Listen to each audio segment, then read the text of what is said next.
नमस्कार, NDTV India के social media page पर आप सभी का स्वागत है। मैं हूं सोहित मिश्रा। पिछले काफ़ी समय से महाराष्ट्र के ऐसे कई जगह हैं जहां पर लेवल 3 का कानून लागू है, यानी जो दुकानें हैं वो सोमवार से शुक्रवार 4 बजे तक खुले रह सकते हैं, शनिवार रविवार सब कुछ बंद रहेगा एसेंशियल सर्विसेज को छोड़कर। और इससे कई लोगों को कई तरह की परेशानियाँ हो रही हैं, वो पहले व्यापारी हों, वो लोग हों जो लोकल ट्रेन में नहीं जा पा रहे हैं, वो लोग हों जो काम पर नहीं जा पा रहे हैं, उन्हें बस लेना पड़ता है, उनका घंटों बर्बाद होता है, ऐसे कई लोग हैं। लेकिन अब सरकार की ओर से कुछ राहतों का ऐलान आने वाले 1 से 2 दिनों में किया जाने वाला है। आज इस ब्लॉग में हम इसी पर बात करेंगे कि क्या कुछ रियायतें मिल सकती हैं, क्या कुछ खुल सकता है और क्या कुछ होने वाला है जिसका निर्णय लिया गया है। सबसे पहले बात करते हैं कि क्या होने वाला है। दरअसल जो मामले हैं उसे देखते हुए पहले ही जो ऐसे ज़िले हैं जहाँ पर कोरोना के मामले कम हैं या नहीं बढ़ रहे हैं, वहाँ पर कुछ रियायतें दी गई हैं। लेकिन बात अगर करें मुंबई की, पुणे की, तो यहाँ पर अब तक रियायतें नहीं दी गई हैं। लेकिन आने वाले 1 से 2 दिनों में इसकी चर्चा कैबिनेट में हो चुकी है कि आने वाले 1 से 2 दिनों में यहाँ पर भी कई सारी रियायतें लोगों को राहत दी जाएगी। क्या राहत होगी? जैसे कि जो दुकानें हैं जो अभी 4 बजे बंद हो जाती हैं, उससे ज़्यादा समय तक खुले रखने की अनुमति दी जाएगी। शनिवार रविवार के लिए भी कई सारे निर्णय लिए जाने वाले हैं। होटल रेस्टोरेंट्स के लिए भी इसी तरह से ज़्यादा समय तक होटल रेस्टोरेंट्स किस तरह से चलेंगे उसके लिए गाइडलाइंस आ रही है। लोकल ट्रेन की बात करते हैं जो मुंबई के लिए काफ़ी अहम है। तो लोकल ट्रेन के लिए ये कहा गया है कि इस पर विचार किया जा रहा है कि जो लोगों ने दोनों वैक्सीन लगा लिया है उन्हें ट्रेन से किस तरह से जाने की अनुमति दी जाए, क्योंकि उनका ये कहना है कि पिछली बार भी, क्योंकि आज मैंने मुंबई के जो गार्डियन मंत्री हैं पालक मंत्री असलम शेख, उनसे बात की। उन्होंने कहा कि पिछली बार भी जब हमने लोकल ट्रेन शुरू किया था इतने लोग जाने लग गए थे कि मामला बढ़ने लगा और हमने देखा कि किस तरह से सेकेंड वेव का असर महाराष्ट्र में देखने मिला। तो लोकल ट्रेन में एक एक कर लोगों को जाने की अनुमति होगी। पहली अनुमति उन लोगों को दी जाएगी जो दोनों डोज लगा चुके हैं, जिन्हें दोनों डोज मिल चुका है।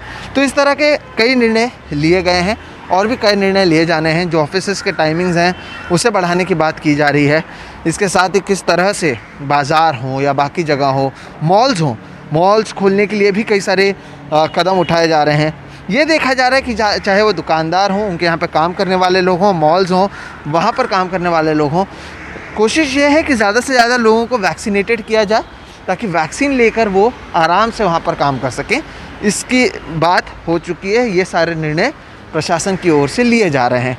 एक बड़ा सवाल जो मैंने पूछा असलम शेख से वो ये था कि क्या स्कूल्स को भी खोला जाएगा, क्योंकि कुछ ग्रामीण इलाकों में स्कूल्स को खोले गए थे। क्या मुंबई में या पुणे में या ऐसे बड़े शहरों में स्कूल्स को खोला जाएगा? तो उन्होंने कहा कि फ़िलहाल इसे नहीं खोला जाएगा, क्योंकि ये कहा जा रहा है कि अगर तीसरी लहर आती है तो इसका ज़्यादा असर 18 साल या उनसे कम उम्र के बच्चों पर होगा। तो ऐसे में स्कूल खुलना जानलेवा हो सकता है, इसलिए कुछ समय के लिए स्कूल्स को नहीं खोला जाएगा। तो फिर आपको संक्षिप्त में बता दें कि क्या कुछ खुलेगा। दुकानें जो हैं वो 4 बजे तक जो खुलती हैं उसके टाइमिंग्स को बढ़ाया जाएगा। होटल रेस्टोरेंट्स के टाइमिंग को बढ़ाया जाएगा। मॉल्स को खोलने की अनुमति दी जाएगी। थिएटर, सिनेमा हॉल्स को खोलने की बात की जा रही है। ऑफिस टाइमिंग्स को भी चेंज किया जा सकता है। और इसके साथ ही लोकल ट्रेन जो मुंबई के लिए एक अहम है, कई लोग हैं जो, आपको मैं बता दूं, 2-2, 3-3 घंटा एक तरफ का सफ़र, यानी 6 घंटों का उनका सफ़र बस के वजह से हो जाता है। अगर उन्होंने दोनों वैक्सीन लिया, उन्हें जाने की अनुमति दी जाती है जिस तरह की चर्चा की गई है कैबिनेट में, तो इसका काफ़ी फ़ायदा इन लोगों को होगा। ये सारी चीज़ें, ये सारी बातें की गई हैं और आने वाले 1 से 2 दिनों में इसे लागू करने की बात की जा रही है। ये भी एक संभावना बताई जा रही है कि सोमवार रात 8:30 बजे के बाद ही नए जो SOPs हैं वो जारी कर दिए जाएंगे। तो इस पर सबकी नज़र बनी हुई है, क्योंकि इसका काफ़ी असर व्यापारियों पर पड़ा है। हमने कई स्टोरीज़ की हैं जिसमें उन्होंने बताया है कि जो उनके यहाँ पे ग्राहक हैं वो शाम को 5 बजे के बाद आते थे। आप 4 बजे बंद करवा देते हैं तो आखिर वो कमाएंगे कैसे, उनका घर कैसे चलेगा? तो ऐसे कई सारे प्रॉब्लम्स थे, कई सारी चीज़ें थी।